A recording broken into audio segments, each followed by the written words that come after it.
এই ছোট ঘটনাটা আমার এক স্কুলের বন্ধু সুবিমলের সাথে ঘটেছিল যখন আমরা ক্লাস 9-এ পড়ি।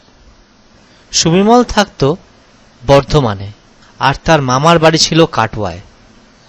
গরমের ছুটির সময় সুবিমলের সাথে এই ঘটনাটা ঘটে।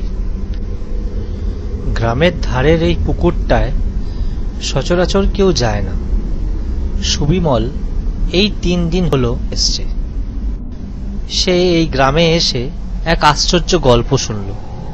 এই গ্রামের এই পুকুরটায় নাকি কেউ যায় না, বিশেষ করে রাত্রিবেলা।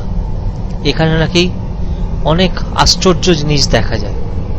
সুবিমল কাউকে কিছু না জানিয়ে রাত্রে খাওয়ার পর চুপিসারে পুকুরটার দিকে বেরিয়ে গেল। পুকুরটায় পৌঁছাতে প্রথমে খুব ঠান্ডা একটা বাতাস তার গায়ে লাগলো। এই গ্রীষ্মের গরমকালেও সেই বাতাসটা যেন খুব কোমল এবং স্নিগ্ধ লাগলো। সে দাঁড়িয়ে আছে কিছুক্ষণ। হঠাৎ করে সে দেখে যে ঘাটের ধারে একটা কালো চাদর গায়ে দিয়ে কেউ যেন বসে আছে, আর একবার এদিক আর একবার ওদিক দুলছে। কিন্তু এতক্ষণ তো এখানে কেউ ছিল না। সুবিমল একটু এগিয়ে যায় দেখতে যে কে বসে আছে এই রাত্রিবেলা, আর এগিয়ে যেতেই